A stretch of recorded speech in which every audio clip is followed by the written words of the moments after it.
तो फ्रेंड्स ये है एक प्रश्न आपके सामने, करंट रेशियो दिया हुआ है आपको, लिक्विड रेशियो भी दिया हुआ है आपको, स्टॉक भी दिया हुआ है आपको, करंट एसेट्स और करंट लायबिलिटीज निकालना है। तो जब ऐसा प्रश्न हो आपके सामने कि चालू संपत्ति और चालू दायित्व आपको निकालना है और चालू अनुपात और तरल अनुपात दिया हुआ है, तो कैसे निकालोगे आप? सिंपली जो चीज़ दिया हुआ है उसका फॉर्मूला लिखिए। करंट रेशियो सबसे पहले दिया हुआ है तो करंट रेशियो का ही आप सबसे पहले फॉर्मूला लिख लीजिए। करंट रेशियो का फॉर्मूला क्या होता है? करंट रेशियो जिसके आप रेशियो निकाल रहे हैं उसका ही फॉर्मूला आप लिख रहे हैं। तो करंट रेशियो इसका सूत्र क्या होता है? चालू संपत्ति बटे चालू दायित्व, मतलब कि करंट एसेट्स बटे करंट लायबिलिटीज। ये आपको फॉर्मूला लिखना होता है, करंट लायबिलिटीज। ये आपने लिखा फॉर्मूला, और इस फॉर्मूले में आप वैल्यू पुट कर दीजिए, मतलब जो चीज़ें आपको दी है वो लिखिए। करंट रेशियो दिया हुआ है तो करंट रेशियो दिया हुआ है तो करंट रेशियो का मान रख दीजिए। क्या दिया हुआ है उसका मान? 4.5। रेशियो दिया हुआ है उसको अपॉन में लिख सकते हैं, 4.5 बटे 1 बराबर है तो बराबर डालिए। करंट एसेट्स क्या दिया हुआ है आपको? करंट एसेट्स आपको नहीं दिया तो कुछ नहीं दिया है तो उसके वैसे के वैसे ही लिख दीजिए, या फिर इसके जगह पर आप x या y ये चीज़ें मानकर भी गणित को कर सकते हैं, जैसे कि 10वीं और 11वीं में करते थे। तो हम x और y नहीं मान रहे हैं, हम इसको वैसे के वैसे लिख दे रहे हैं। करंट एसेट्स और करंट लायबिलिटीज, ठीक है, इसका भी वैल्यू आपको नहीं पता, दोनों ही तो निकालना है, तो दोनों ही आपको नहीं पता, ठीक है। उसको हमने वैसे के वैसे लिख लिया क्योंकि वो चीज़ें हमें नहीं पता। अब क्या करना है आपको? तिर्यक गुणा कर लीजिए, इस तरह से क्रॉस मल्टीप्लिकेशन जो करते हैं ना वो कर लीजिए। तो करंट एसेट्स का जब आप गुना 1 से करोगे तो वही का वही आ जाएगा। जी हाँ, सिंपली जब करंट एसेट्स का गुना होगा 1 से तो करंट एसेट्स ही आ जाएगा। अगर आपने इसको x माना है तो x ही आ जाएगा। तो करंट एसेट्स वैसे के वैसे ही लिख लेंगे, बराबर इसका जब गुना होगा तो 4.5 करंट लायबिलिटीज ये आ जाएगा। यदि आपने इसको y माना है तो फिर 4.5 y आ जाएगा, ठीक है। अब क्या करना है? करंट एसेट्स का आपका वैल्यू आ गया 4.5। ये याद रखें गुना में होता है, यहाँ गुना लगाने की जरूरत नहीं, मैंने लगा दिया समझाने के लिए। 4.5 गुना करंट लायबिलिटीज, ये करंट एसेट्स का मान आपका आ गया, इसको यहीं छोड़ दीजिए। इसके बाद अब दूसरा वाला फॉर्मूला लगाइए लिक्विड रेशियो का। लिक्विड रेशियो का फॉर्मूला क्या है? तो लिक्विड रेशियो का फॉर्मूला लिख लेते हैं। लिक्विड रेशियो का फॉर्मूला कहता है कि लिक्विड एसेट्स को ऊपर रखें, लिक्विड एसेट्स अपॉन में सेम वही रहता है करंट लायबिलिटीज। तो करंट लायबिलिटीज हमने लिख लिया।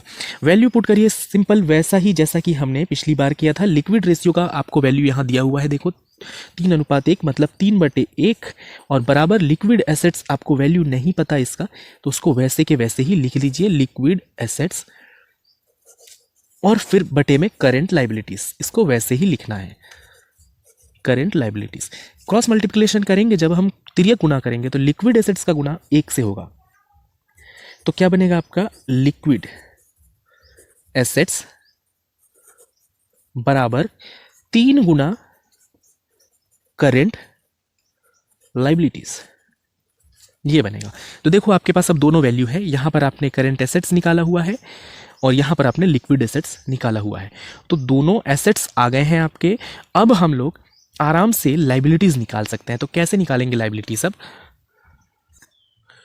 तो देखिए, अब आपके पास ये दो चीजें हैं, मैंने इस पेज पर दोबारा से लिख लिया है, हालांकि आपको दोबारा लिखने की जरूरत है नहीं। करंट एसेट्स हमने निकाला हुआ है 4.5 गुना करंट लायबिलिटीज, लिक्विड एसेट्स निकाला हुआ है 3 गुना करंट लायबिलिटीज। तो हम थ्योरी में हम पढ़ चुके हैं कि जो करंट एसेट्स होते हैं, करंट एसेट्स में से यदि हम लोग स्टॉक को माइनस कर दें तो लिक्विड एसेट्स बचता है। लिक्विड एसेट्स का फॉर्मूला यदि हम ये लगा दें तो हम यूज़ कर सकते हैं इसको, इसका मान निकाल सकते हैं। तो लिक्विड एसेट्स का ये एक फॉर्मूला हमने थ्योरी में समझा हुआ है कि liquid asset is equal to क्या होता है? करंट एसेट्स, इसमें से माइनस करना होता है स्टॉक और प्रीपेड एक्सपेंसेस। तो इसमें तो सिर्फ स्टॉक है, प्रीपेड एक्सपेंसेस नहीं दिया तो हमें उसको नहीं लिखना है। हाँ, नहीं तो स्टॉक और प्रीपेड एक्सपेंसेस दोनों ही माइनस किए जाते हैं। तो ये एक फॉर्मूला हमारे पास है, लिक्विड एसेट्स बराबर करंट एसेट्स माइनस स्टॉक, ठीक है। इस फॉर्मूला में हम वैल्यू पुट करते हैं, जो भी हमारे पास है उसको हम लोग पुट करेंगे। याद रखें कि यदि प्रीपेड एक्सपेंसेस भी होता तो स्टॉक के साथ प्रीपेड एक्सपेंसेस भी प्लस में लिखा जाता। अब वैल्यू जब हम लोग पुट करेंगे तो क्या नजर आएगा? लिक्विड एसेट्स का मान यहाँ देखिए, लिक्विड एसेट्स बराबर हमने क्या निकाल रखा है? 3 गुना करंट लायबिलिटीज। तो इस लिक्विड एसेट्स के जगह पर अब 3 गुना करंट लायबिलिटीज लिखना पड़ेगा, 3 गुना करंट लायबिलिटीज। यदि एक्स वाई माने होते तो ये 3x होता, 3y होता, इस तरह से आता, तब भी आंसर आता आपका। मैंने वैसे ही रखा है, तो 3 गुना करंट लायबिलिटीज को मैं शॉर्ट में लिख रहा हूं बराबर करंट एसेट्स का वैल्यू क्या है? ये देखिए, करंट एसेट्स का वैल्यू यहां दिख जाएगा, 4.5 गुना करंट लायबिलिटीज, 4.5 गुना करंट लायबिलिटीज, ये हमने मान रख दिया, माइनस यहाँ पर क्या दिख रहा है, माइनस स्टॉक, तो माइनस स्टॉक मैं यहाँ नीचे लिख दे रहा हूँ, माइनस स्टॉक की वैल्यू हमने क्वेश्चन में देख रखा है 36,000 दिया हुआ है, तो 36,000 दिया हुआ है तो हम 36,000 वैसे के वैसे यहाँ पर मान रख देंगे।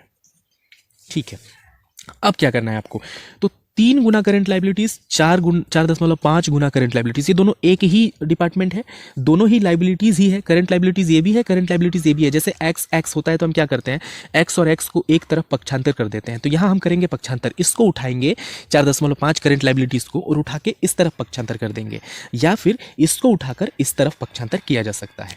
ठीक है, तो हम क्या करते हैं, हम इसको उठाकर इस तरफ पक्षांतर कर देते हैं और 36,000 को उठाकर इधर पक्षांतर कर देते हैं। ठीक है, तो ये पक्षांतर करने के बाद कुछ इस तरह से बन जाएगा 4.5, इसको नहीं कर रहा मैं इसलिए इसको ऐसे ही रहने देता हूँ, हालांकि इसके पक्षांतर कई तरीके से हो सकते हैं। तो करंट लाइबिलिटीज माइनस 3 करंट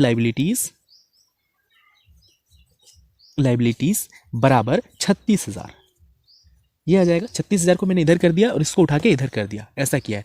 तो जिसको पक्षांतर करते हैं उसका चिन्ह बदलता है, तो 36,000 का चिन्ह बदल कर प्लस हो गया और 3 करंट लाइबिलिटीज का जो प्लस में था वो यहाँ पर अब माइनस में हो गया। ठीक है, तो अब सिंपली क्या करें, 4.5 में से 3 घटा दें तो 1.5 बचेगा, मतलब 1.5 बचेगा, तो 1.5 करंट लाइबिलिटीज बचेगा, बराबर क्या बचेगा 36,000।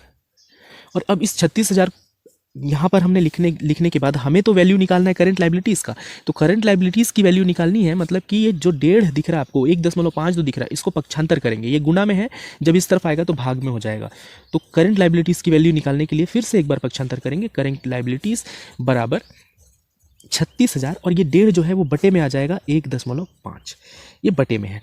अब बटे में जो चीज़ें हैं वो दशमलव में है, तो इसको आसान बनाने के लिए एक तरीका क्या हो सकता है, एक तरीका ये हो सकता है कि हम ऐसे लिखें 36,000 और इसको हम 3/2 मान लें। यहाँ देखिए मैं बता रहा हूँ आपको, ये 1.5 मतलब क्या होता है 3/2, तो 3/2 हम मान लेंगे इसको, और इसको मैं लिख रहा हूँ 3/2। हालांकि आप डायरेक्ट करना, ये मैं समझाने के लिए आपको लिख रहा हूँ। और जब बटे के नीचे एक और बटा होता है तो इसका उल्टा करके गुणा हो जाता है, मतलब आपको क्या करना पड़ेगा फिर 36,000 गुना 2/3, तो 3 से इसको काटिए 12,000 और 12 से 2 को गुना कर दीजिए 24,000 रुपये आ गया।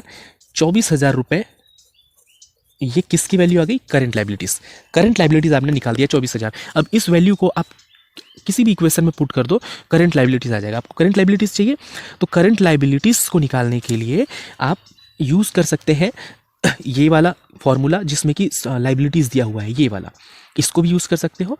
इसको यूज़ करना ज़्यादा बेटर रहेगा क्योंकि आपके पास करंट लाइबिलिटीज़ की वैल्यू आ गई है, करंट एसेट्स निकालना है, करंट लाइबिलिटीज़ आ गया है, करंट एसेट्स निकालना है। तो ये वाला फॉर्मूला यहाँ जो हमने निकाला हुआ है इसमें हम लोग वैल्यू पुट कर देंगे।